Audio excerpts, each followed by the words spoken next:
Bien, bon sabbat tout le monde. C'est vraiment une joie et un réel plaisir de pouvoir me tenir debout devant vous ce matin. Je loue Dieu pour cela et je rends gloire pour tout ce qu'il fait pour chacun de nous. Présentement, j'aurais bien aimé être à votre place, être assis et en train d'écouter un pasteur.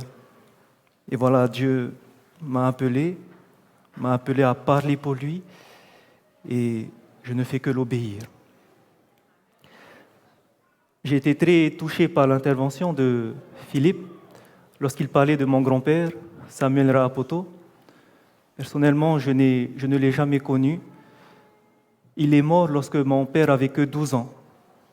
Et lorsque j'ai appris toutes ces vérités, la première chose que j'avais aimé, c'était de le rencontrer, de pouvoir lui parler, de pouvoir lui demander des réponses à plusieurs questions. Pourquoi ? Pourquoi ? Aujourd'hui, ce n'est pas lui qui va parler, peut-être qu'il y aura sa voix, mais je prie que ce ne sera pas ma voix que vous entendez, mais que ce soit vraiment la voix de Jésus. Jésus a des messages importants à dire à son peuple aujourd'hui. Nous allons voir pendant cette semaine des choses puissantes que nous devons chacun comprendre par la puissance du Saint-Esprit. Pourquoi cette semaine ? Tout simplement, lorsque nous nous sommes rencontrés il y a maintenant quelques mois au séminaire sur la prophétie, à la fin de ce séminaire, j'ai rencontré pasteur Paul Houy avec quelques anciens de l'église de Haroué. Et voilà qu'ils m'ont proposé qu'on puisse se revoir avec le secteur 2 pour parler de l'esprit de la prophétie. Je lui ai dit, je suis d'accord, et nous avons programmé ça pour le mois de mai. Et voilà que nous commençons cette semaine sur l'esprit de la prophétie. Pourquoi l'esprit de la prophétie, frères et sœurs ? Si vous regardez bien, lorsque Israël, à chaque instant de son histoire, à chaque tournant de son histoire, à chaque fois que Israël se détournait de Dieu, Dieu envoyait qui ? Un prophète. Et c'est au travers des prophètes que Dieu ramenait le peuple sur le droit chemin. Nous avons vu ça au temps d'Israël, au temps de Jérémie, au temps d'Ésaïe, au temps d'Osée. Lorsque Jésus est venu la première fois, qui est-ce que Dieu a emmené pour préparer le peuple ? Le plus grand des prophètes, Jean-Baptiste. À chaque fois, Dieu envoie un prophète avant qu'il revienne. Et sachez qu'aujourd'hui, alors que nous attendons tous le second avènement de Jésus-Christ, sachez que Dieu nous parle au travers des prophètes. Et c'est un petit peu le but de cette semaine, connaître un peu plus l'esprit de la prophétie. Je pense que parmi nous, nous n'avons que des membres d'église et que s'il y a des invités, la plupart des invités connaissent et comprennent lorsqu'on parle de l'esprit de prophétie. J'aimerais vous rappeler quelque chose, chers membres, que lorsque vous avez pris votre baptême, comme ce matin, vous avez fait des vœux de baptême, un vœu d'engagement. Et parmi ces vœux, on vous a posé des questions. Parmi cette question, il y avait cette question qui disait « Acceptez-vous l'enseignement biblique des dons spirituels ? Et croyez-vous que le don de prophétie est l'une des marques distinctives de l'Église du reste ?» j'aimerais que vous vous replongiez le jour de votre baptême. Est-ce que vous vous souvenez que le pasteur vous a posé cette question? Vous avez répondu oui.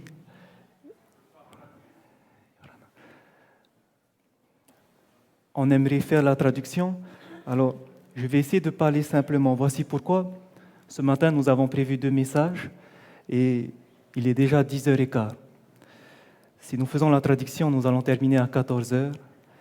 Et je vais demander, s'il vous plaît, ceux qui ne comprennent pas très bien le français, de vous rapprocher de quelqu'un qui comprend le français pour vous traduire. On pourrait traduire, mais on va terminer très très tard. Donc je vais essayer d'utiliser des mots simples pour que tout le monde puisse comprendre. Est-ce que ça va aller? Oui.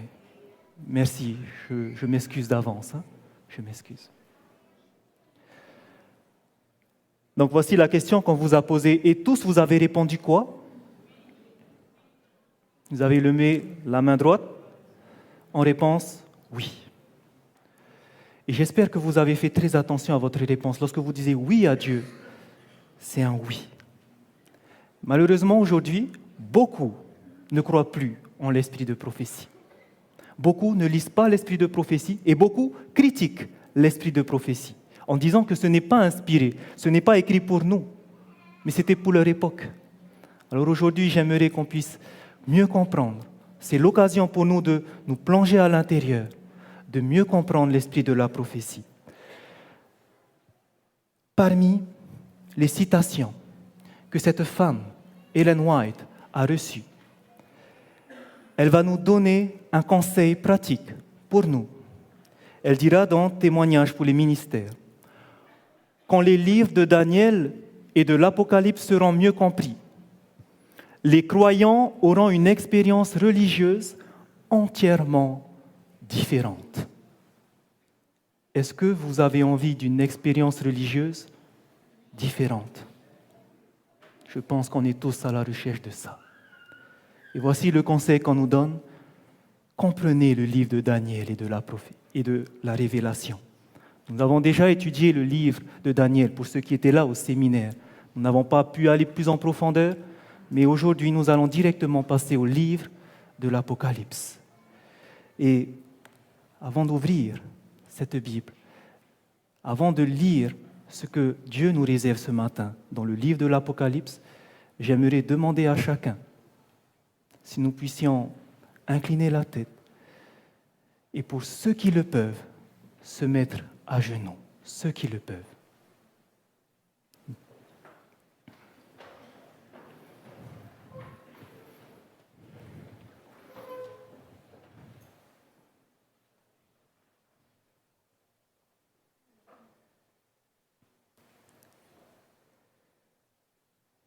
Éternel notre Dieu,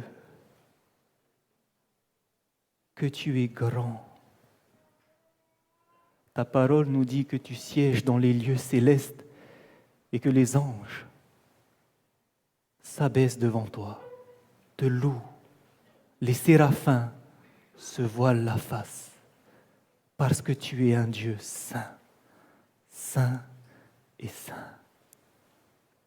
Quel privilège de pouvoir faire monter nos prières vers toi, en sachant que Jésus se tient devant toi et par ses mérites font monter les prières vers toi. Nous sommes heureux car en Christ, nous sommes tes enfants et tu écoutes tes enfants. Ce matin, je te prie que tu puisses concentrer les pensées de ton peuple sur ta parole. Pour cela, nous avons besoin de ton Saint-Esprit. Donne-nous le Saint-Esprit afin qu'il nous éclaire, qu'il nous donne cette intelligence pour comprendre, qu'il puisse nous convaincre de péché, de justice et de jugement, et que nous puissions reconnaître que toi seul es digne de louange, que toi seul mérites la gloire. Entoure-nous de tes anges présentement, éloigne toutes les mauvaises influences, et puisses-tu régner maintenant en maître dans nos vies. C'est notre prière que nous t'adressons dans le nom de ton Fils Jésus-Christ. Amen.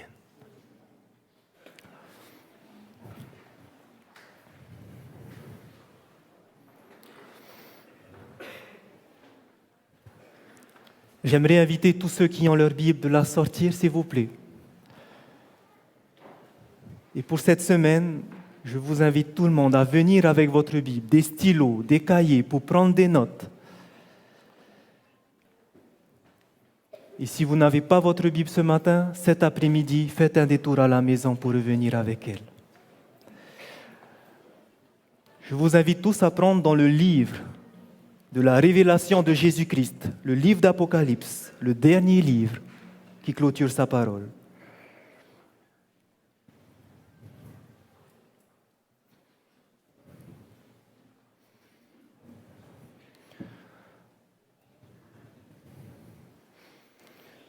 Le temps court, frères et sœurs. Le temps court. Et je sais que beaucoup auront l'esprit perturbé. Mais je prie que le Seigneur puisse vous laisser concentrer. Ne regardez pas votre montre pendant ces heures que nous allons passer ensemble. Nous allons faire 2 sujets. Le premier sujet sera plus long que le deuxième. Le deuxième sera beaucoup plus court. Mais j'aimerais que pendant ces 2 heures que nous allons passer maintenant ensemble, ne regardez plus votre montre. Concentrez-vous sur la parole de Dieu. Nous venons de prier pour que le Saint-Esprit nous dirige, nous éclaire. Croyons qu'il exaucera nos prières et maintenant, plongeons-nous dans sa parole. Nous lisons dans Apocalypse, le chapitre 1. Et regardez la promesse qui nous est donnée au verset 3. Il est écrit, Apocalypse, chapitre 1, verset 3. « Heureux celui qui lit et ceux qui entendent les paroles de la prophétie et qui gardent les choses qui y sont écrites, car le temps est proche. » Lorsque nous étudions ce livre, le livre de l'Apocalypse, il nous est dit « Heureux sois-tu ». Dieu nous bénira aujourd'hui et nous allons trouver ces mines de trésors à l'intérieur. Nous n'aurons pas le temps de tout voir, mais je vous invite à prendre au centre du livre et nous allons aller directement à l'essentiel dans Apocalypse, chapitre 13.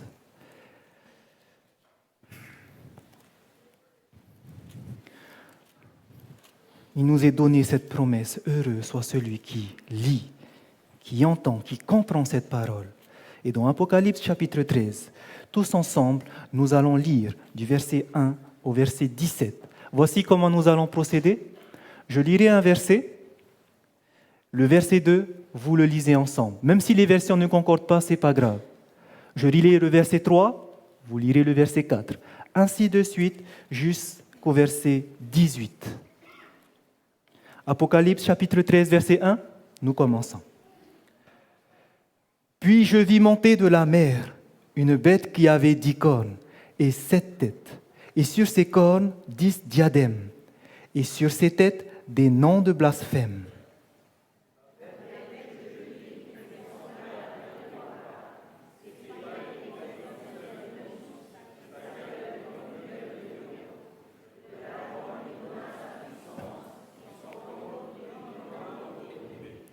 Et je vis l'une de ses têtes comme blessée à mort, mais sa blessure mortelle fut guérie, et toute la terre était dans l'admiration derrière la bête.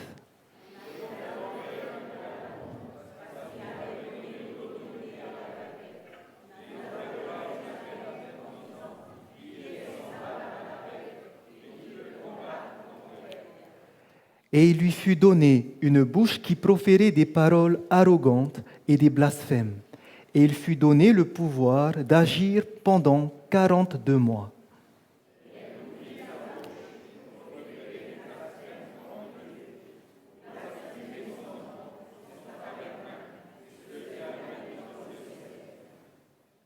Et il lui fut donné de faire la guerre aux saints et de les vaincre. Et il lui fut donné l'autorité sur toute tribu, tout peuple, toute langue et toute nation.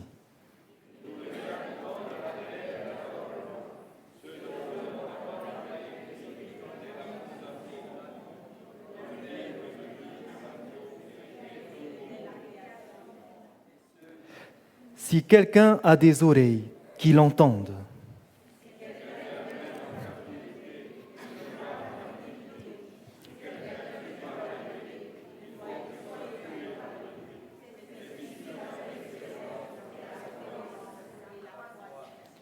Puis je vis monter de la terre une autre bête qui avait 2 cornes semblables à celles d'un agneau et qui parlait comme un dragon.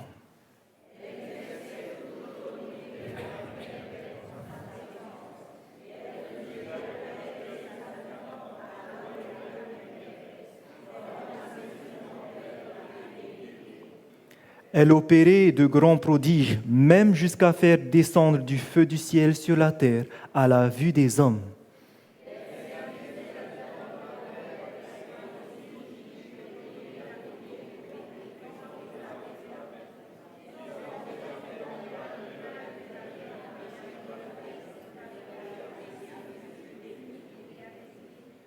Et il lui fut donné d'animer l'image de la bête, afin que l'image de la bête parlât, et qu'elle fit que tous ceux qui n'adoraient pas l'image de la bête fussent tués.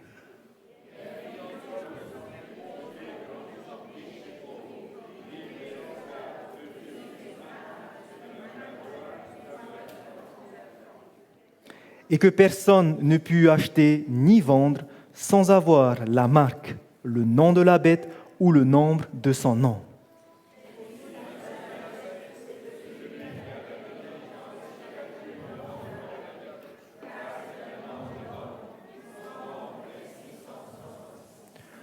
Le livre d'Apocalypse chapitre 13 nous parle de 2 bêtes. Une bête qui ressemble à un léopard à 7 têtes, qui avait la gueule d'un lion et qui avait les pattes d'un ours, qui sortait de la mer, la bête sortant de la mer. Une deuxième bête qui va la suivre, cette bête qui a des cornes comme celles d'un agneau, mais qui va parler comme un dragon. Nous voyons que cette deuxième bête va faire quelque chose d'impressionnant. Elle va faire que les nations, les peuples, vont faire une image de cette première bête. Elle va faire que tout le monde adore cette image. Et elle va faire que tous ceux qui n'adorent pas l'image de la bête seront tués. Et elle va faire une marque aussi de la bête. Et tous ceux qui n'auront pas la marque de la bête ne pourront ni acheter, ni vendre. Cette marque, nous l'avons lu au verset 18, c'est un nombre, 666. Et cela va se passer pour tout le monde. Lorsque nous voulons étudier cette prophétie, nous devons répondre à 4 questions principales. Il nous manque 3 heures, 4 heures pour étudier en détail, mais nous allons essayer d'aller directement à l'essentiel. Voici les 4 questions que nous allons répondre. Premièrement, que représente la première bête qui sort de la mer? Deuxièmement, que représente la deuxième bête qui monte de la terre? Que représente l'image de la bête? Et que représente la marque de la bête? 2 choses différentes. L'image de la bête, la marque de la bête. Nous allons aller directement sur la première question. Que représente la bête qui sort de la mer? Lorsque nous avons lu la description, Apocalypse chapitre 13, versets 1 et 2, voici ce qui nous est dit. Puis je vis monter de la mer une bête qui avait 10 cornes et 7 têtes, et sur ses cornes 10 diadèmes, et sur ses têtes des noms de blasphème. Regardez bien à quoi elle ressemble. La bête que je vis était semblable à un léopard. Ses pieds étaient comme celles d'un ours. Sa gueule comme une gueule de lion. Si vous avez déjà lu la Bible, et précisément le livre de Daniel, la description de cet animal doit vous faire ramener à une prophétie de Daniel. Lorsqu'on parle d'un ours, d'un léopard, d'un lion, de 10 cornes, ce sont exactement les symboles que le prophète Daniel a vus dans Daniel chapitre 7. 4 bêtes qui vont sortir de la mer. Et nous avons vu lorsque nous avons étudié les prophéties de Daniel que ces bêtes représentent les royaumes qui vont se succéder. Donc nous voyons dans Apocalypse 13 l'Esprit de Dieu qui est en train de diriger ses prophètes. Lorsqu'il va parler à Jean, il lui fait référence à ce que Daniel a écrit. Souvenez-vous, c'est le même esprit qui dirigeait Daniel et plus tard Jean. Il utilise les mêmes symboles pour lui faire rappeler « Regardez mes enfants » dans Daniel chapitre 7.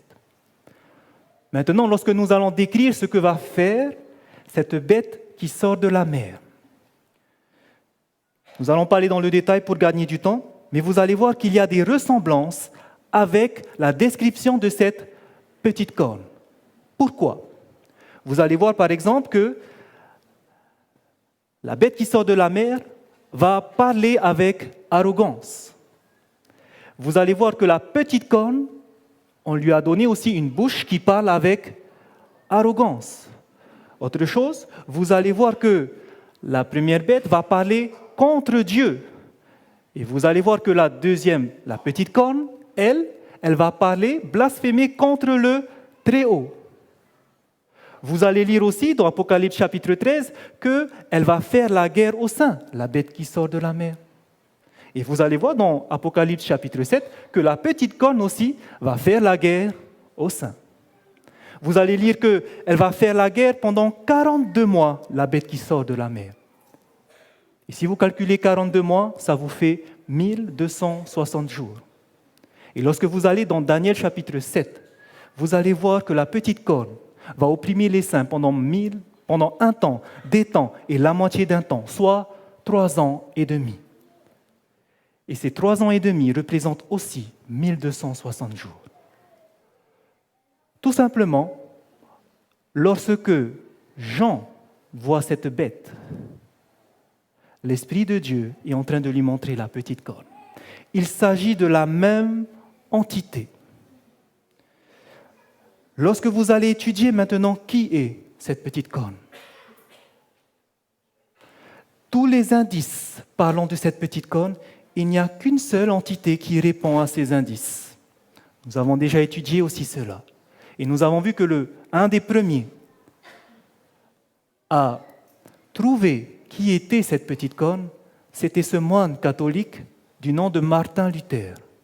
Dans ses travaux de recherche, il a écrit dès 1521, Luther avait interprété que la petite corne de Daniel s'appliquait à ce système, la papauté.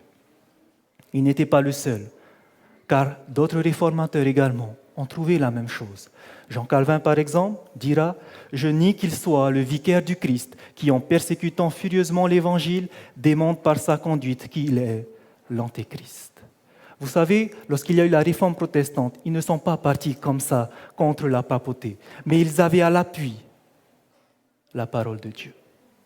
Et c'est pour ça que tous ces réformateurs, eux aussi, avaient identifié la petite corne comme la bête d'Apocalypse chapitre 13, comme étant la papauté. John Wesley, fondateur des méthodistes, William Tyndale, qui était un réformateur qui a traduit en premier le Nouveau Testament depuis le grec, le scientifique Isaac Newton également, et le réformateur écossais John Knox. Ces personnes avaient étudié et ils avaient vu qu'il n'y avait qu'une seule entité qui répondait à cette petite corne, c'était bien la papauté. Donc, nous pouvons maintenant répondre à la question, que représente la bête qui sort de la mer? La petite corne, c'est-à-dire la papauté. Deuxième question, que représente la bête qui monte de la terre? Prenons dans Apocalypse chapitre 13. Lorsque vous allez voir à quel moment la deuxième bête va entrer, il y a un verset qui introduit son apparition. Nous allons lire ensemble le verset 10. Apocalypse chapitre 13, le verset 10. Voici ce qu'il est écrit. « Si quelqu'un mène en captivité, il ira en captivité. Si quelqu'un tue par l'épée, il faut qu'il soit tué par l'épée. » On nous parle de la première bête. Il y a ce verset qui va séparer la première bête et la deuxième bête, et ensuite viendra la deuxième bête. À quel moment elle vient? Je relis. « Si quelqu'un mène en captivité, il ira en captivité. Si quelqu'un tue par l'épée, il faut qu'il soit tué par l'épée. » J'ai une question à vous poser.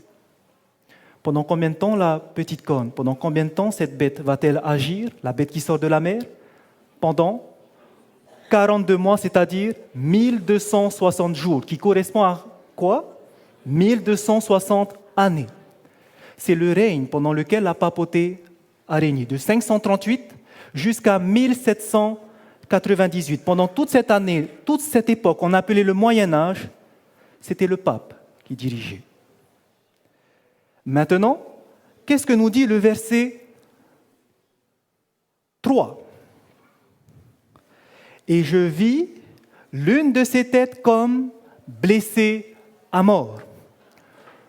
La blessure mortelle qu'a eue cette bête s'est passée en quelle année ? 1798, lorsque le pape a été fait emprisonner par le général Berthier. Okay ?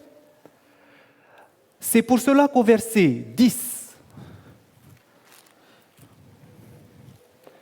nous lisons « Si quelqu'un mène en captivité, il ira en captivité. Si quelqu'un tue par l'épée, il faut qu'il soit tué par l'épée. » La parole nous dit tout simplement « Si quelqu'un a fait ça, il va semer ce qu'il a récolté. Il va récolter ce qu'il a semé. » Qu'est-ce qu'a fait la papauté pendant ces 1260 années ? Elle a amené en captivité. Qu'est-ce qui s'est passé pour elle en 1798 ? Elle a été emmenée en captivité. Ça va tout le monde ? Donc, on arrive à ce verset 11, ce verset 10, où on arrive à la fin du règne de la petite corne, de la bête qui a reçu la blessure mortelle. Et arrivé à là, on arrive sur quelle bête maintenant ? La deuxième bête qui va monter de la terre. Donc cette deuxième bête arrive à quel moment dans l'histoire ? Elle va arriver après la blessure mortelle, c'est-à-dire après 1798. Est-ce que tout le monde a suivi ? Ça va ? C'est pas trop difficile ? Ok. Si on veut identifier qui est cette deuxième bête, elle doit venir après 1798. Lisons encore un autre indice qui nous donne au sujet de cette deuxième bête. Regardez le verset 11. Apocalypse, chapitre 13, le verset 11. Puis je vis monter de la terre une autre bête qui avait 2 cornes, semblables à celles d'un agneau. Maintenant, je vous invite à regarder la bête qui sort de la mer et à voir la différence sur les cornes. Apocalypse 13, verset 1. Regardez bien la différence. Puis je vis monter de la mer une bête qui avait 10 cornes et 7 têtes, et sur ses cornes, 10 diadèmes. Quelle est la différence entre les cornes de la première bête et les cornes de la deuxième bête ? Si vous regardez bien, sur les cornes de la première bête, il y a quoi ? Des diadèmes, des couronnes. Sur les cornes de la deuxième bête, qu'est-ce qu'il y a ? Rien du tout. Que représentent ces couronnes sur ces cornes ? Tout simplement, lorsque vous allez étudier la prophétie, vous allez voir qu'elle signifie des royaumes. À cette époque-là, il y avait des royaumes. Ces royaumes sont représentés par une corne avec une couronne. Lorsque vous arrivez maintenant à la deuxième bête, est-ce qu'on a un royaume avec des rois ? Non. Ce qui veut dire que cette deuxième bête-là, ce n'est pas un royaume dirigé par un roi. La première bête, on parle de royaume avec des rois. La deuxième bête n'a pas de royaume. Ça veut dire quoi lorsque le pouvoir n'est pas centré sur un roi ? Ça veut dire que ce n'est pas une monarchie, le pouvoir dans les mains d'un seul homme, mais c'est une démocratie, c'est-à-dire le pouvoir vers qui ? Le peuple. Voici ce qu'on peut dire sur cette deuxième bête. Elle doit venir après 1798 et elle doit être une démocratie. Autre indice, toujours le verset 11. Puis je vis monter de la terre une autre bête. Remarquez le mot qu'on utilise pour l'introduire. Je vis monter de la terre une autre bête. Et maintenant, comparez avec la première bête. Au verset 1, « Puis je vis monter de la mer. » Okay. Dans certaines versions, le mot grec utilisé ici, c'est plutôt le mot « sort de la mer ». Le premier mot ici, ainsi qu'au verset 11, ne sont pas les mêmes. Vous avez une bête qui sort de la mer et l'autre bête qui va monter de la terre. Pourquoi Dieu n'a pas utilisé les mêmes mots? Quand vous allez lire dans Daniel chapitre 7, vous allez voir les 4 bêtes, elles ne vont pas monter de la mer, elles vont sortir de la mer. Pourquoi elles sortent, elles font irruption sur la mer? C'est parce que ce sont des royaumes qui vont se succéder. Souvenez-vous l'Empire babylonien? Qui est venu l'envahir? Mèdes et les Perses. Ça s'est fait avec un traité de paix? Non, il y a eu guerre. Qui a envahi les Mèdes et les Perses? La Grèce. Pareil, il y a eu guerre. Qui a envahi la Grèce? Rome. Pareil, il y a eu guerre. Ce sont des royaumes qui vont se succéder par des guerres. C'est pour ça qu'on utilise, ce sont 4 bêtes qui vont sortir de la mer. Cette bête-là, pareil, la première bête, elle sort de la mer. Mais cette deuxième, est-ce qu'elle sort de la terre? Elle va monter de la terre. Et le mot grec qui est utilisé ici, c'est le mot anabainon, qui signifie croître ou grandir comme une plante. Ce qui veut dire que ce royaume, qui doit venir après 1798, ne doit pas être un royaume qui va venir succéder par des guerres, mais elle va venir grandir tout doucement, en puissance comme une plante. Et dernier indice, on nous dit qu'elle monte de quel endroit? Elle monte de la terre. La terre ici est importante. La première bête montait d'où? De la mer. Que représente la mer? Que représente la terre? Regardez dans Apocalypse chapitre 17. Apocalypse chapitre 17.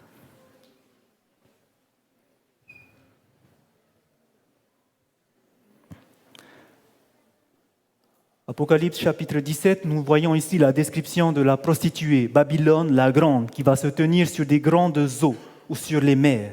Et lorsque vous regardez au verset 15, on va ici nous décrire que représente la mer ou les eaux. Au verset 15, il est écrit « Et il me dit, les eaux que tu as vues sur lesquelles la prostituée est assise, ce sont des peuples, des foules, des nations et des langues. » En thème prophétique, les eaux ou la mer représentent un endroit peuplé, représentent les nations, les langues. Que représente alors la terre? Si la mer est quelque chose de peuplé, les nations, les foules, la terre doit représenter son opposé, c'est-à-dire un endroit désert. Ou plus simplement, un territoire inoccupé. Un territoire où il n'y a personne. Et si vous voulez savoir maintenant qui est cette bête qui monte de la terre, il faut que vous cherchiez dans l'histoire, à partir de 1798, dans ces années-là, où est-ce que sur la planète Terre, il y avait des territoires inoccupés? À cette époque-là, le seul endroit inoccupé, c'était en Amérique du Nord. Et en Amérique du Nord doit sortir ce royaume de la bête qui monte de la terre. Et aujourd'hui, il n'y a qu'un seul royaume là-bas, n'est-ce pas? Il y a une seule nation là-bas. Quelle est cette nation? Les États-Unis d'Amérique. Est-ce qu'elle répond bien aux indices? Oui, elle est bienvenue après 1798. Le 4 juillet 1776, il y a eu la fameuse guerre, le fameux Independence Day. Vous entendez souvent ça, Independence Day, le 4 juillet. En 1776, elle n'était pas encore reconnue comme une nation. C'est seulement lorsque les 13 fédérations ont été d'accord, c'est-à-dire en 1790, qu'elle a été reconnue comme nation. Est-ce qu'elle vient bien après 1798 ou dans ces eaux-là? Oui. Est-ce qu'elle est une démocratie? Oui. Si vous lisez la description, on nous dit que cette bête qui monte de la terre avait quoi? 2 cornes semblables à un agneau. Que représentent ces 2 cornes? La corne en termes prophétiques représente un pouvoir. 2 pouvoirs bien séparés. Ces 2 pouvoirs, ce sont les pouvoirs sur lesquels elle a été instituée. Vous savez que les États-Unis d'Amérique ont été institués sur 2 pouvoirs bien distincts. Le premier pouvoir est ce qu'on appelle le républicanisme, c'est-à-dire pas de roi. Le pouvoir revient au peuple. En Europe, là-bas, il y avait des guerres entre les rois. Ici, aux États-Unis, on ne veut pas.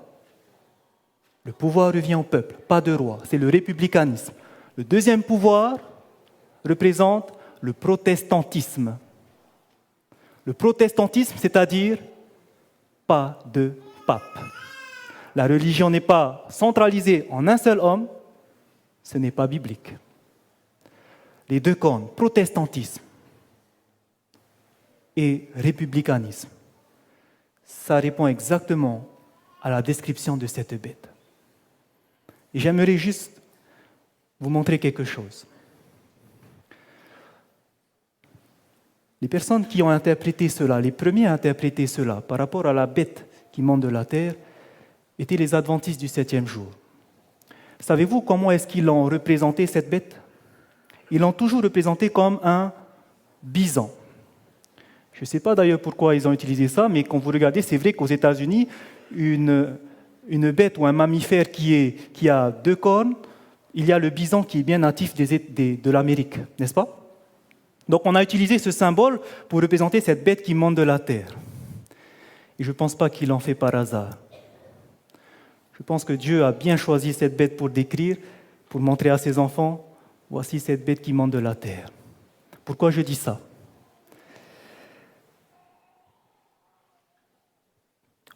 Ce mois-ci, vous savez qu'est-ce qui s'est passé? Les États-Unis d'Amérique, dites-moi, par quoi il est symbolisé? Quel est l'animal qu'ils ont utilisé pour symbole? L'aigle. Et si vous avez suivi les actualités, ce mois-ci, Barack Obama a signé l'acte décernant au bovidé, c'est-à-dire à ce bison, le titre de mammifère national des États-Unis, une consécration pour les organismes œuvrant pour la préservation de l'espèce. Depuis le 11 mai, le mammifère qu'on va utiliser maintenant pour symboliser les États-Unis d'Amérique, le bison. Quand je vois ça, je me dis, waouh! Eh bien, dis donc, Seigneur, si ça, ce n'est pas ta main qui dirige tout ça, quand vous allez voir cet après-midi, lorsqu'on va parler de Babylone, c'est exactement la même chose. D'accord? Donc, on voit bien ici que les États-Unis d'Amérique répondent à cette description. Refaisons un bilan. Que représente la bête qui sort de la mer? La papauté. Que représente la bête qui monte de la terre? Les États-Unis d'Amérique. Que représente maintenant l'image de la bête? La Bible nous dit dans Apocalypse 13 que le monde va faire une image à la bête. Que représente cette image de la bête? Pour le savoir, frères et sœurs, il faut regarder ce que les autres prophètes ont dit. Dieu nous ramène dans Daniel chapitre 7 pour identifier qui est la première bête. Pour identifier quelle est l'image de la bête, il fait de même. Il nous ramène dans Daniel chapitre 2. Qu'est-ce qui se passe dans Daniel chapitre 2? Nous voyons la fameuse statue que Nebuchadnezzar va voir en vision. Que représente cette statue? Nous l'étudions. Il représente la succession des nations depuis Babylone jusqu'à où? Jusqu'à la fin des temps. Pourquoi jusqu'à la fin des temps? Parce qu'il y a ce fameux rocher qui descend sans le secours d'aucune main et qui vient frapper la statue pour détruire toute cette statue et devenir un royaume qui durera éternellement. Que représente ce royaume éternel? Le royaume de Dieu. Les pieds de la statue représentent la dernière époque. c'est-à-dire nous. Vous connaissez la tête qui représente Babylone, vous connaissez les bras d'argent qui représentent Mèdes et les Perses, vous connaissez les cuisses en airain ou en bronze, Grèce, vous connaissez les jambes de fer, Rome, et vous connaissez les pieds de fer et d'argile, l'Europe divisée. Amen.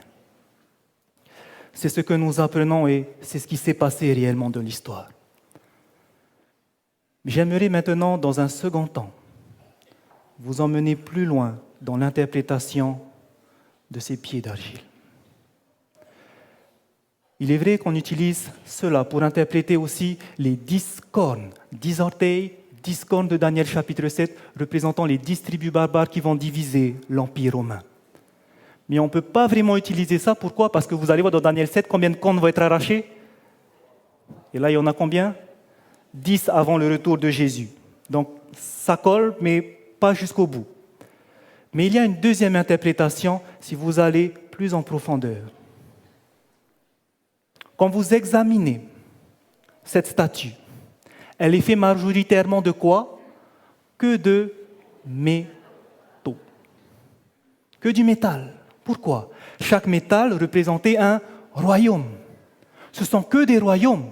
Et lorsqu'on arrive ici, juste avant, au fer, que représentait le fer ? Rome, qui était un pouvoir politique, un royaume. Mais lorsque vous allez prendre maintenant l'argile, et que vous prenez une concordance biblique, et que vous cherchez que représente l'argile dans la Bible, vous allez voir que l'argile représente quelque chose.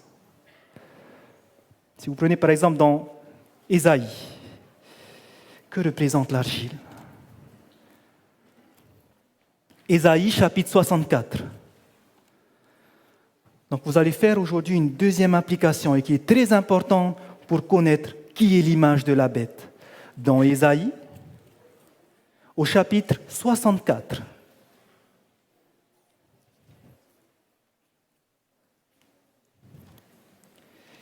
Ésaïe, chapitre 64.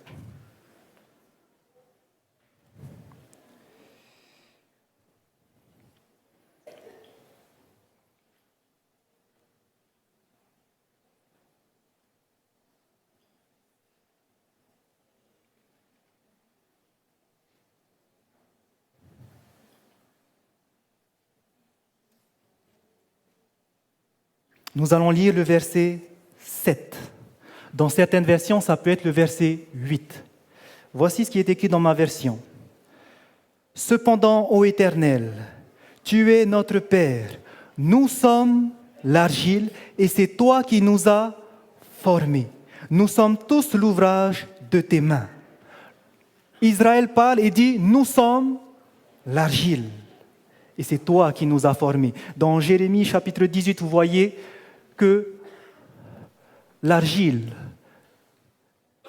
c'est Dieu qui est en train de façonner comme un potier. Dieu est le potier et nous sommes l'argile. Bibliquement, l'argile représente le peuple de Dieu. Donc lorsqu'on voit une statue avec que des métaux représentant les pouvoirs politiques, arriver à la fin, on arrive à un mélange entre un pouvoir politique et un pouvoir religieux. Est-ce que ça concorde avec l'histoire ? Babylone, pouvoir politique ou religieux ? Politique. Mèdes et Perses, pouvoir politique ou religieux ? Politique. Grèce, pouvoir politique ou religieux ? Politique. Rome, pouvoir politique ou religieux ? Politique. Mais qu'est-ce qui va se passer à l'époque de Rome ? Lorsque vous allez voir en l'année 321, une date que tous les adventistes connaissent, qu'est-ce qui s'est passé en l'an 321 ? Constantin. Qu'est-ce qu'il va faire Constantin ? Première loi du dimanche. On va commencer maintenant à insérer la religion. Ce n'est pas ce qui se passe là juste après Rome ? C'est. Et ce n'est pas moi qui le dis, cela est confirmé par l'esprit de prophétie. Lorsque vous allez lire les commentaires bibliques adventistes ou dans les manuscrits 63, voici ce qu'il est écrit. Le mélange des sujets de l'Église, c'est-à-dire tout ce qui concerne la religion, et de l'administration politique, c'est-à-dire tout ce qui est État. Le mélange des sujets de l'Église et de l'administration politique est représenté par le fer et l'argile.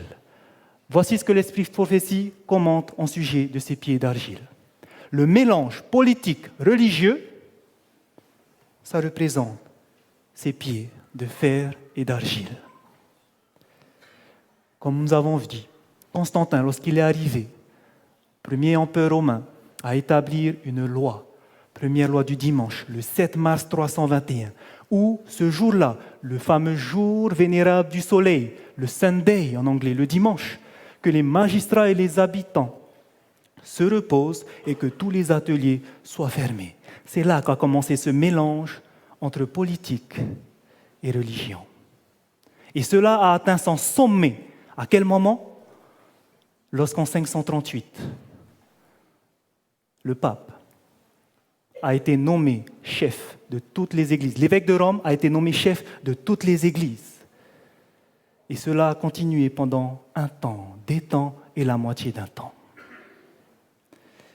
Mais que nous dit la prophétie? Ce mélange politique et religieux, est-ce que ça doit terminer en 1798? Parce que ce mélange de fer et d'argile sera là jusqu'au retour de Jésus représenté par la pierre. Et nous le voyons au travers de cette deuxième bête. Cette deuxième bête qui va former une image de la bête. Cette image de la bête, elle représente le protestantisme apostat qui s'unira avec le pouvoir civil afin d'imposer ses dogmes. L'image de la bête représente cette union entre l'Église et l'État, protestantisme et politique. C'est pour cela que dans Apocalypse chapitre 13, le verset 11, qu'est-ce que nous avons lu? Et c'est là où vous allez comprendre cette description. Apocalypse chapitre 13, nous avons lu au verset 11 une phrase clé, parce qu'il est écrit « Puis je vis monter de la terre une autre bête qui avait 2 cornes semblables à celles d'un agneau ». Les 2 pouvoirs politiques, 2 pouvoirs, républicanisme, protestantisme, mais qu'est-ce qu'elle va faire? Et qui parlait comme un dragon. Que représente le dragon dans la prophétie? Satan. Et derrière Satan, dans Apocalypse 12, on n'a pas vu, mais Apocalypse 12 nous montre le dragon qui va diriger l'Empire de Rome. Dans un second sens, le dragon représente Rome.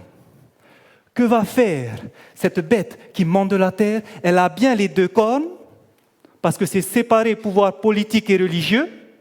Mais qu'est-ce qu'elle va faire? Elle va parler comme un dragon. Elle va faire comme Rome, c'est-à-dire mêler politique et religion. C'est pour cela qu'on appelle ça l'image de la bête, cette unité entre politique et religion. L'union de l'Église et de l'État. Ça va tout le monde? Refaisons un bilan. Que représente la bête qui sort de la mer? Papoter. Que représente la bête qui monte de la terre? États-Unis d'Amérique. Que représente l'image de la bête? L'union de l'Église avec l'État. Frères et sœurs, j'aimerais vous appeler, s'il vous plaît, cet après-midi. Ne manquez pas le sujet de cet après-midi. C'est le sujet le plus important. S'il y en a qui seront fatigués, rentrez chez vous faire une courte sieste, mais ne manquez pas le sujet de cet après-midi. Vous allez comprendre ce qui est en train de se passer aujourd'hui. Je ferme la parenthèse. Il nous manque une dernière question. La marque de la bête. Que représente la marque de la bête? Dans Apocalypse chapitre 13, j'aimerais que vous regardiez où sera posée cette marque. Apocalypse chapitre 13, et nous lisons le verset 17.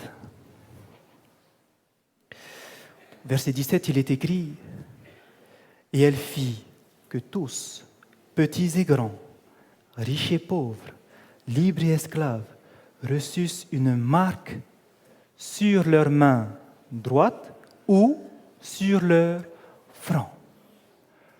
Où est-ce qu'est apposée la marque de la bête? Sur la main droite ou sur le front? Prenons dans Apocalypse chapitre 7, parce que vous allez voir qu'elle va faire que tous les habitants de la terre vont avoir cette marque. Mais vous allez voir que ce n'est pas vrai, elle ne va pas réussir. Parce que dans Apocalypse chapitre 7, il y aura un petit groupe qui n'auront pas la marque de la bête. Elle ne va pas réussir. Et quand vous regardez dans Apocalypse chapitre 7, nous lisons le verset 2.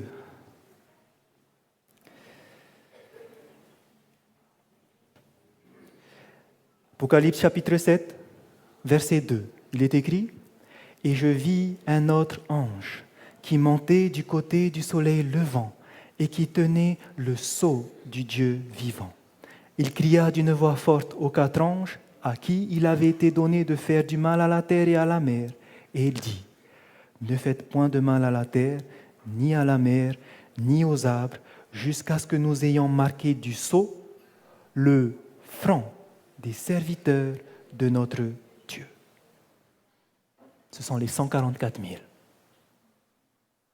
Le monde entier aura la marque de la bête sur le front ou sur la main droite. Mais il y aura un groupe qui n'auront pas la marque de la bête. Parce que qu'est-ce qu'ils auront sur le front? Le sceau de Dieu. Tout simplement, on voit ici que le sceau de Dieu sur le front est en opposition avec la marque de la bête. Et si vous connaissez quel est le sceau de Dieu, vous connaîtrez quelle est la marque de la bête. Et si je vous pose la question, quel est le sceau de Dieu, vous me dites, comme tout bon adventiste, le sabbat. Donc on ne va pas lire les versets, mais ça représente le sabbat. Dieu a scellé son sabbat. Que représente alors la contrefaçon? La marque de cette première bête, c'est la contrefaçon, le premier jour de la semaine qui a été mis comme jour d'adoration par les hommes, le dimanche. Et voici une question très importante que vous devez répondre. Est-ce qu'aujourd'hui, si on dit que le dimanche, c'est la marque de la bête, est-ce que ça veut dire alors que ceux qui gardent le dimanche, ils ont la marque de la bête? Non. Amen. Ne dites jamais ça aux personnes qui gardent le dimanche. Pourquoi?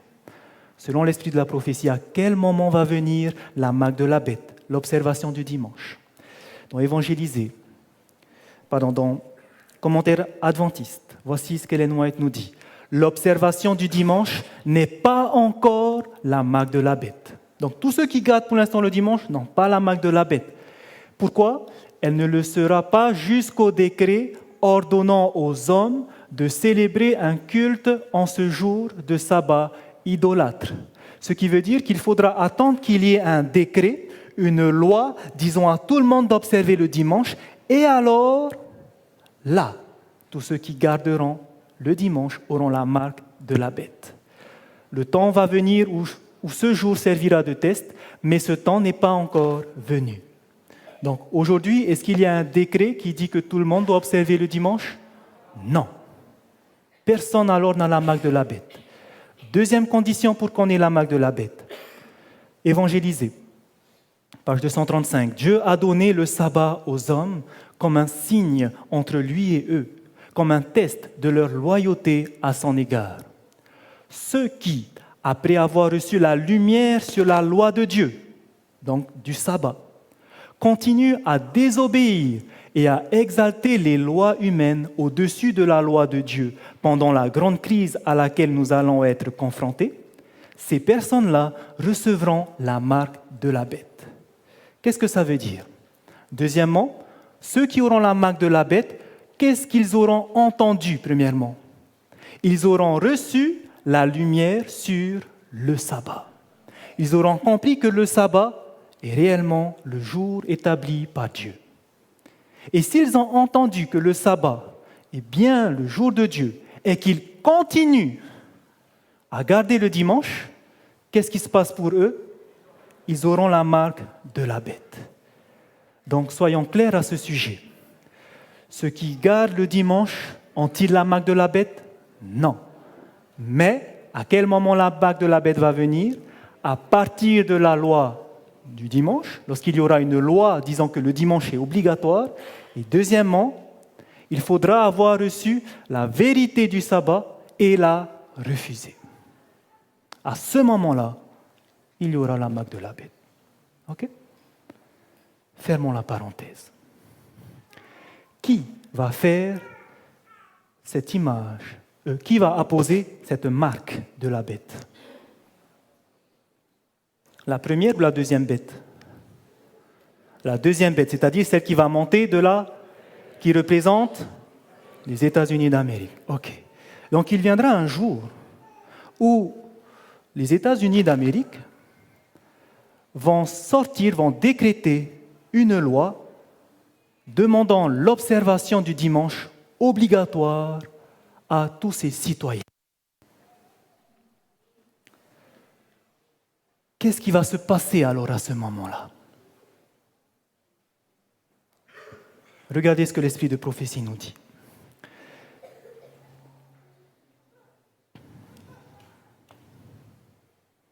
Juste avant, j'aimerais juste vous faire une remarque.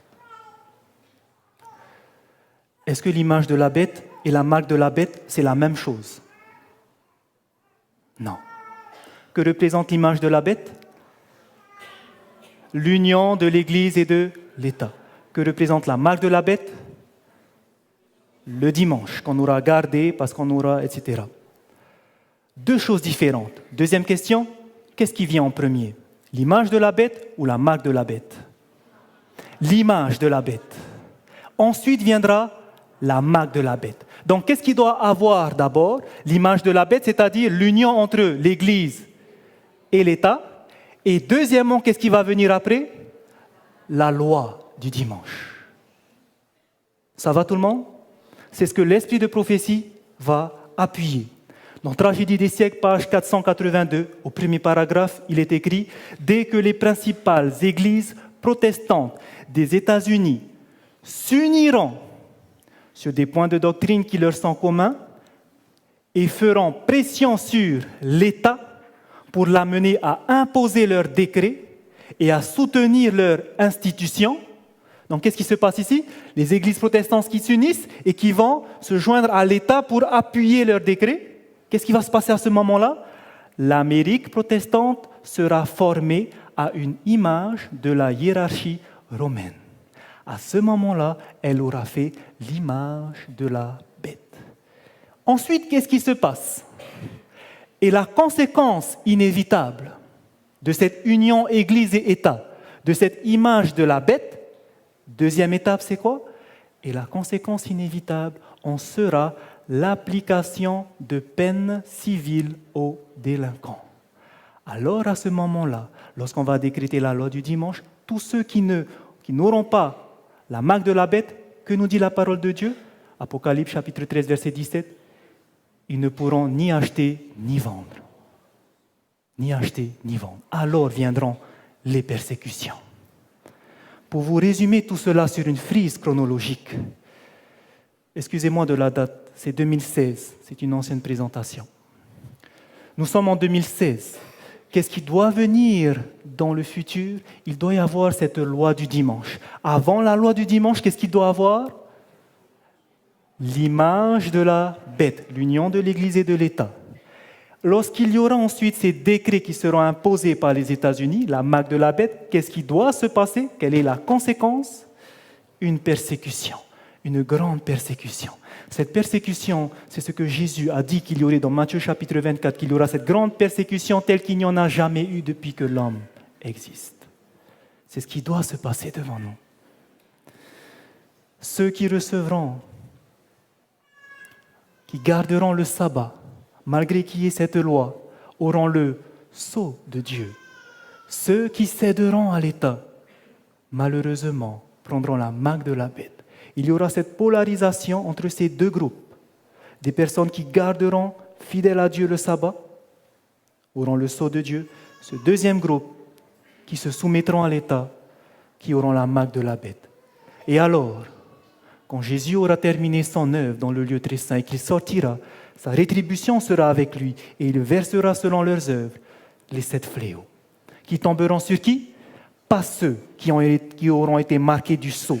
Parce que de même que Dieu a protégé son peuple d'Égypte au travers d'un sceau, d'un signe, de même le sabbat sera ce signe qui va protéger des fléaux à la fin des temps. Et alors Jésus reviendra sur les nuées du ciel. Et alors nous régnerons avec lui pendant 1000 ans à juger. C'est ce que la prophétie nous dit. Et sachez que nous avons cette chance d'avoir reçu l'esprit de prophétie pour nous diriger, nous qui vivons la fin des temps. L'esprit de prophétie va vous donner des indications pour vous dire à quel moment cet événement va se passer. Ce dernier événement qu'on attend, la loi du dimanche. Et nous allons terminer ce sujet par regarder quelles sont ces indications qui vont nous dire qu'il y aura les 7 fléaux qui vont venir, il y aura la rétribution qui va venir, il y aura cette loi du dimanche. Quels sont ces conseils que l'esprit de prophétie nous donne? En témoignage pour l'Église, volume 6.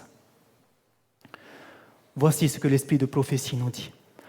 Lorsque les différentes dénominations religieuses s'uniront à la papauté pour opprimer le peuple de Dieu, le colportage évangélique pourra se continuer là où la liberté religieuse existe encore. Le contexte nous parle d'un moment où on n'aura plus cette liberté d'aller faire du porte-à-porte, parce qu'il y aura cette persécution qui va venir. Mais qu'est-ce qui doit se passer? Regardez, on nous parle des différentes dénominations religieuses qui vont faire quoi? S'unir à qui? À la papauté.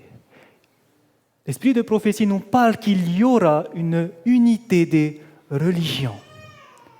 Et premièrement, cela se passe dans le christianisme, les chrétiens. Lorsqu'on parle des chrétiens, il n'y a pas que des catholiques, des protestants, mais il y a aussi cette première église qui s'est détachée en 1054, qui sont les chrétiens, les catholiques orthodoxes. Il doit y avoir une unité des religions. Il doit y avoir l'unité du christianisme également. Et alors, on pourra imposer cette loi. J'aimerais que vous regardiez maintenant, lorsque nous allons comparer à ce qui se passe à notre époque, ces dernières années ou même ces derniers mois, vous allez voir des choses qui sont en train de se passer et qui ne font qu'appuyer l'esprit de prophétie. Lorsque vous allez regarder combien il y a d'orthodoxes, sur les 2 milliards de chrétiens, ils sont 250 millions. Ces 250 millions d'orthodoxes sont réunis dans plusieurs coins de la terre et ils forment comme cela des patriarcats. La plus nombreuse, c'est l'Église orthodoxe de Russie, avec plus de 71% des orthodoxes viennent de Russie. Ensuite, vous avez l'Église d'Éthiopie à 43%. Non, excusez-moi. Le pourcentage qu'il faut regarder sur les orthodoxes, oui, 43%. C'est pas ça.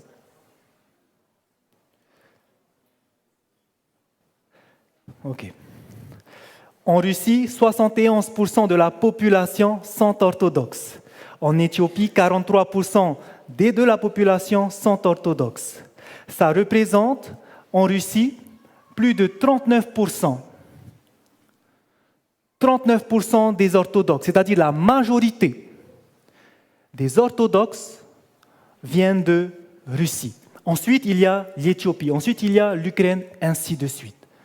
Mais les deux plus grands, Russie, Éthiopie. Et maintenant, lorsque vous allez regarder les événements, les actualités qui se passent, vous n'avez pas dû rater, au mois de février, ce qui s'est passé entre la rencontre du pape François Ier et le patriarche Kirill russe, patriarche de l'Église orthodoxe de Russie. Qu'est-ce qu'ils ont fait ce jour-là? Signer un accord de réconciliation. Ça a fait parler dans les médias pendant plus d'une semaine, donc vous n'avez pas raté. Ça, c'est fait. D'après vous, qu'est-ce qu'il va faire après l'Église orthodoxe russe? le pape François va aller rencontrer un autre patriarche, toujours de l'Église orthodoxe, mais cette fois-ci l'Église d'Éthiopie. Et pareil, on demande l'unité. Cette séparation entre l'Église orthodoxe et l'Église catholique est complètement rétablie. Et comme vous le savez maintenant depuis un certain temps, vous avez entendu les serviteurs de Dieu vous dire que pour les protestants, il en va de même. Il y a une unité qui se fait entre les protestants et les catholiques. J'aimerais que vous remarquiez comment ça va se faire, cette unité. Dans Review and Herald, voici ce qui est écrit. Les protestants commencent à prendre en considération l'Église romaine avec tant de sympathie. Et celle-ci sera bientôt unie au protestantisme. Donc, catholiques, Église romaine vont s'unir au protestantisme. Mais comment va se faire cette union ? Cette union, cependant, ne s'effectuera pas par un changement au sein du catholicisme, car Rome ne change jamais. Elle se déclare infaillible. Mais c'est le protestantisme qui changera. Son libéralisme l'amènera à tendre la main au catholicisme. Qui va venir vers qui ? Les protestants vont revenir vers les catholiques. Et c'est exactement ce qui se passe depuis ces 2 dernières années. Si vous regardez le protestantisme, les principales dénominations, les voici. Les luthériens, les presbytériens, l'église de Calvin, les anglicans, l'église d'Angleterre, et toutes les autres dénominations appelées les églises évangéliques. L'église luthérienne, en 1999, a déjà signé son accord de réconciliation avec l'église catholique. En dessous, l'église anglicane, depuis ces dernières années, depuis l'année dernière, à Londres, on va dire au Vatican de l'église anglicane, c'est-à-dire au centre, vous avez les cultes œcuméniques qui se font là-bas parce que maintenant, les catholiques sont admis à venir dans ces églises. Il y a cet œcuménisme qui se fait dans l'église anglicane. Il y a maintenant dans l'église évangélique. L'église évangélique, il y a toutes ces dénominations qui sont les pentecôtistes, les méthodistes, les églises unies, les baptistes, les adventistes du 7e jour et toutes les autres dénominations. Et comme vous le savez, peut-être que vous ne le savez pas, l'église méthodiste que nous avons en bas, 7 ans après que les luthériens ont signé, en 2006, vous avez aussi l'église méthodiste qui a signé l'accord de réconciliation. Et comme vous le savez, il y a aussi l'église pentecôtiste, où il y a maintenant 2 ans de cela, Tony Palmer, qui est mort aujourd'hui, qui est mort depuis quelques mois maintenant, lorsqu'il s'est rendu à la conférence générale de l'Église pentecôtiste, a appelé le monde, les dirigeants de l'Église à se réconcilier lorsqu'il a montré cette vidéo du pape qui appelait les dirigeants de l'Église pentecôtiste à se réconcilier. Tout le monde a terminé en se levant et en applaudissant et en acceptant de se réconcilier. Tout simplement, il y a aussi ces autres dénominations qui sont influencées par ces pasteurs, par ces télévangélistes. Ces télévangélistes, ce sont des évangéliques qui touchent plus de 800 millions de personnes. Et ces personnes-là ont eu, il y a maintenant 2 ans, le 7 juillet 2014, un dîner avec le pape François Ier. Et autour de ce dîner, ils ont partagé des choses et Tony Palmer va dire ce qui a été sorti suite à ce dîner, ce qu'ils ont dit au pape, qu'ils étaient prêts à signer une déclaration de paix pour l'unité dans la mission. Voyez derrière réconciliation. Et ils ne vont pas la signer à n'importe quel moment. L'Église protestante est prête à signer cet accord de réconciliation en 2017, le 31 octobre, à Rome. Pourquoi le 31 octobre 2017 à Rome ? Parce que 500 ans de cela, 31 octobre 1517, il y avait Martin Luther qui a fait cet acte symbolique de la réforme protestante de clouer les 95 thèses sur l'église de Wittenberg. Et 500 ans après, à l'anniversaire de cet acte qui a déclenché la réforme protestante, 500 ans après, les protestants vont venir auprès des catholiques, s'excuser et signer cet accord de réconciliation. Ce sont des choses qui ont été prédites, ce sont des choses qui arrivent à notre époque. Tout cela pour vous dire que lorsque cette femme a reçu ces visions, je ne pense pas que ça vient d'un autre esprit que de l'Esprit de Dieu. Je ne pense pas que Dieu va nous laisser, nous qui vivons les dernières heures de l'histoire de ce monde, sans repère. Et l'esprit de prophétie est là pour nous montrer ce qui va se passer. Et je vais terminer avec cette citation qui est très importante, frères et sœurs. Lorsque nous voyons ces églises protestantes prêtes à s'unir avec l'Église catholique, voici ce qu'elle dit dans les commentaires adventistes. Le protestantisme tendra la main de confraternité au pouvoir romain. Les protestants vont s'unir aux catholiques. Alors, paraîtra une loi contre le sabbat du Dieu de la création. Quelle est cette loi? Loi du dimanche. Et c'est à ce moment que Dieu accomplira son œuvre étrange sur la terre. Lorsque nous voyons ce qui se passe actuellement dans le monde protestant, je ne dis pas que le 31 octobre 2017, il y aura la loi du dimanche aux États-Unis. Non. Mais l'esprit de prophétie nous dit, lorsque vous voyez cela arriver, sachez que juste après, il va venir la loi du dimanche. L'Église de Dieu a reçu ces témoignages pour nous éclairer, nous qui vivons la fin des temps. Et ces témoignages nous montrent que nous sommes à la porte. Ces témoignages nous montrent que maintenant, plus que jamais, il nous faut prendre au sérieux la parole de Dieu. Il nous faut prendre au sérieux ce que les prophètes nous disent. Ne faisons pas comme au temps de Jérémie, Israël qui voulait tuer les prophètes. Ne faisons pas cette erreur, frères et sœurs. Nous avons reçu ces instructions, prenez-les sérieux.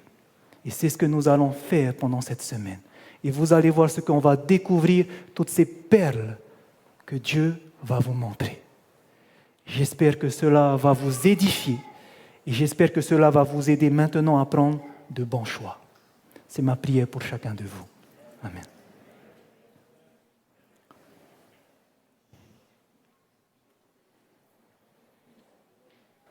Nous allons passer juste à un chant, une quête d'abord, et ensuite nous allons reprendre pour le deuxième message qui, je vous rassure, sera beaucoup plus court. Merci.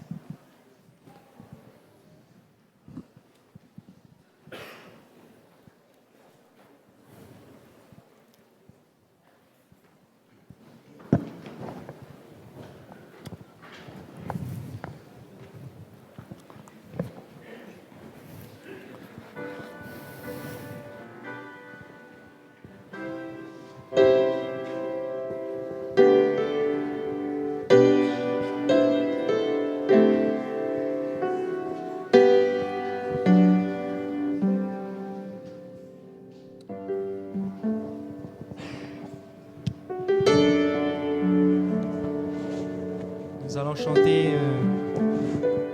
Afa Otoitepo.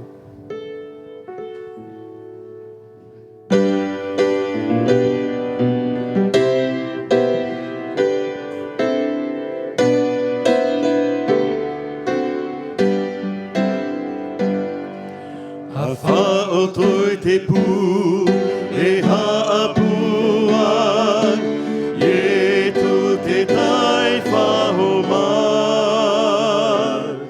Afa oa oa